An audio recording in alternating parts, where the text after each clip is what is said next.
Assalamualaikum warahmatullahi wabarakatuh. Jumpa kembali lagi dengan saya Udin dalam channel Kim Ude. Asiknya belajar ya. Materi hari ini adalah latihan soal sifat koligatif, penurunan titik beku larutan. Latihan soal untuk sifat koligatif yang lain yaitu penurunan tekanan uap sama kenaikan titik-titik sudah bisa ditonton di channel Kim Ude. Jangan lupa tetap like, subscribe, dan komentar. Lonceng ditekan supaya tidak ketinggalan video terbaru dari Kim Ude. Oke, setelah paham tentang penurunan tekanan uap, kenaikan titik-titik, maka pada video ini kita akan membahas tentang penurunan titik beku larutan. Soal seperti ini memang agak lumayan menantang. Kenapa? Karena ada dua zat yang akan dimasukkan ke dalam air dan dihitung berapakah harga MR-nya untuk soal nomor 1. Untuk soal nomor 2 tentang mencari derajat ionisasi dari larutan elektrolit. Oke, yuk kita analisis model soalnya kayak apa untuk soal nomor 1. Kita baca soalnya ya. Sebanyak 15 gram suatu senyawa non-elektrolit. Nah, senyawa pertama adalah 15 gram. Ini adalah non-elektrolit. Dan 29,25 gram ini adalah NaCl. NaCl adalah larutan elektrolit program ya. Dan dia terionisasi sempurna. Maka nanti ada faktor Van Hoff atau I. I sama dengan jumlah ionnya, yaitu Na-nya 1, C1. Berarti nanti I-nya adalah 2. Dilarutkan dalam 500 gram air ini sebagai gram pelarutnya. Larutan tersebut membeku pada suhu min 4,65. Ingat, air membeku pada suhu 0 derajat Celcius, sehingga terjadi penurunan titik beku sebesar 4,65. Jika tetapan titik beku air adalah 1,86, hitunglah harga MR senyawa non-elektrolit itu. Apakah 60, apakah 90, apakah 120, apakah 180, apakah 240. Oke, yuk kita gambar atau kita analisis supaya nanti lebih mudah untuk mengerjakannya. Kita tulis di sini solusinya ya. Solusinya. Untuk soal nomor 1. Supaya gampang, kita gambar modelnya. Jadi ini kalau saya gambar seperti ini. Oke, ini ada yang dimasukkan ya, 2 zat di sini. Satunya adalah 15 gram. 15 gram ini apa? Senyawa non-elektrolit. Nah, senyawa non-elektrolit. Kemudian di sini kita masukkan 29,25 gram, yaitu siapa? NaCl. NaCl ini adalah larutan elektrolit. Ya. Oke. Yang ditanyakan MR-nya ini berapa? Dimasukkan ke dalam air dengan gram pelarutnya adalah 500. Gram pelarutnya adalah 500 gram air. Ternyata memberikan titik beku larutannya sama dengan min 4,65 derajat Celcius. Di sini bisa kita hitung delta TF-nya, penurunannya, karena air membeku tadi pada suhu 0 derajat Celcius, dia titik bekunya min 4,65, maka ada selisih sebanyak penurunannya adalah 4,65 derajat Celcius. Langkah berikutnya kita harus paham di sini, ini MR-nya yang ditanyakan ya. Nah, ini MR-nya yang ditanyakan.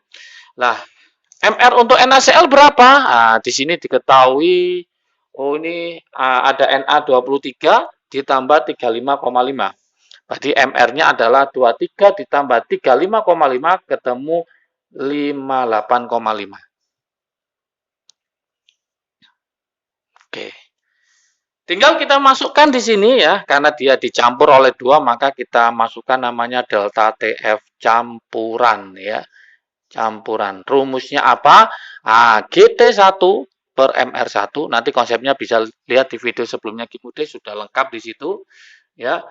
Ditambah GT2 per MR2 Awas, hati-hati, di sini harus ada I-nya, faktor Van Hoff-nya, karena ini adalah elektrolit, yang ini non elektrolit, sehingga ini tanpa I, yang ini ada I-nya. Jangan sampai lupa. Ya, sorry. Nah, kali 1000 per gram pelarut kalikan KF-nya. Oke, tinggal kita masukkan. Delta TF campurannya adalah 4,65.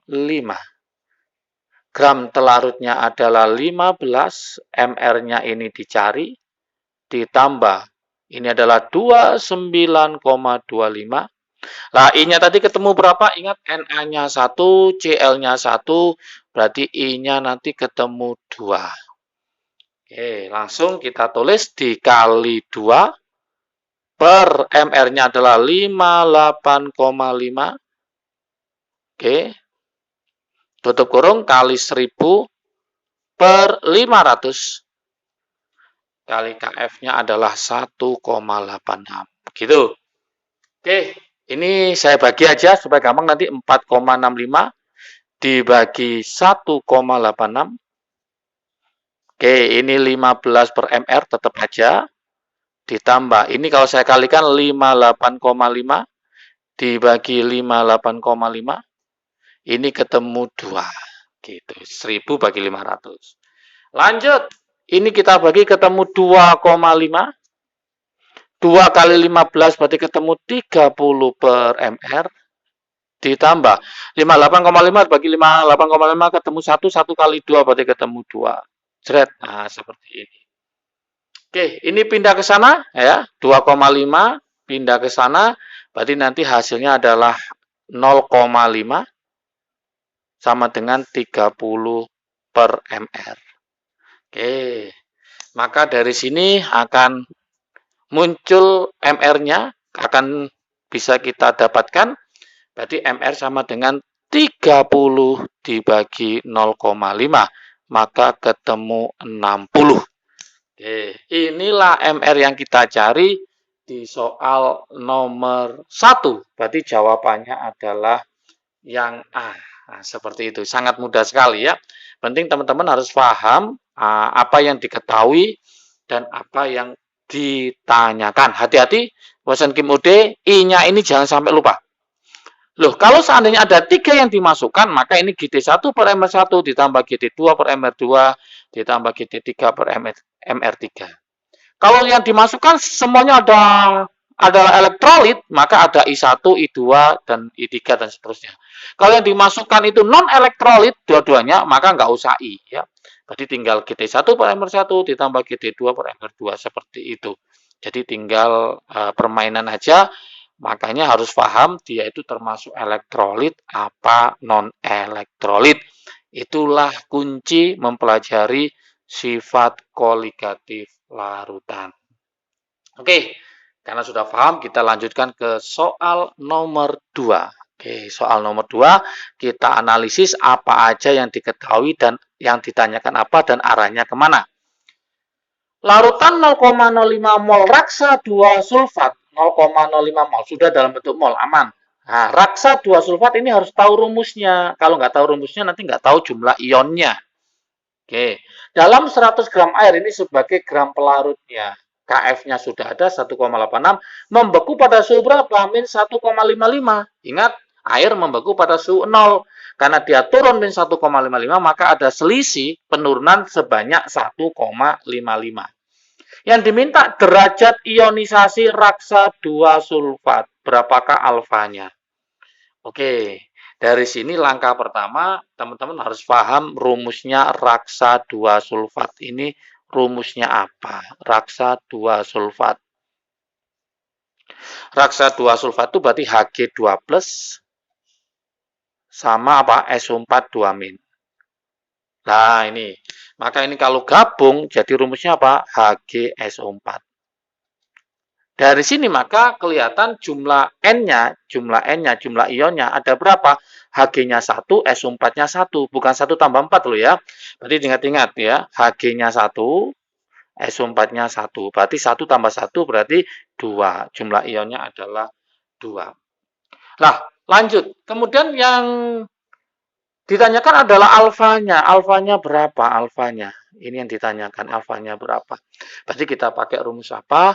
Delta TF, rumusnya adalah apa? Gram telarut dibagi MR kali 1000 per gram pelarut kalikan KF dikali I. Jangan lupa, I-nya kita jabarkan 1 plus N min 1 alfa. Inilah yang ditanyakan alfanya berapa. Nah, gram dibagi MR ini apa? Gram dibagi MR adalah mol. Berarti molnya sudah ada 0,05. Tinggal kita masukkan saja. Berarti ini adalah 0,05. Oh iya, penurunannya sebanyak berapa? Karena TF-nya ini adalah min 1,55 derajat Celcius, maka delta TF-nya, karena air membeku pada suhu 0 tadi ya, berarti ketemu 1,55. Ini masuk ke sini, berarti ini 1,55 kali berapa? Kali 1000 per gram pelarutnya adalah, mana gram pelarutnya? 100 gram. Oke, 100 gram. KF-nya adalah 1,86. 1,86. 1 plus jumlah ionnya ada 2. 2 kurangi 1, 1. 1 kali alfa, berarti ini alfa. Nah, seperti ini. Lanjut, 1,55. 1000 bagi 100 ketemu 10. 10 kali 0,05 ketemu 0,5. 0,5 kali 1,86, separuh dari 1,86 berarti ketemu 0,93. Dalam kurung 1 plus alfa. Tinggal permainan matematik ya. Berarti 1,55 sama dengan 0,93 kali 1 ditambah 0,93 alfa.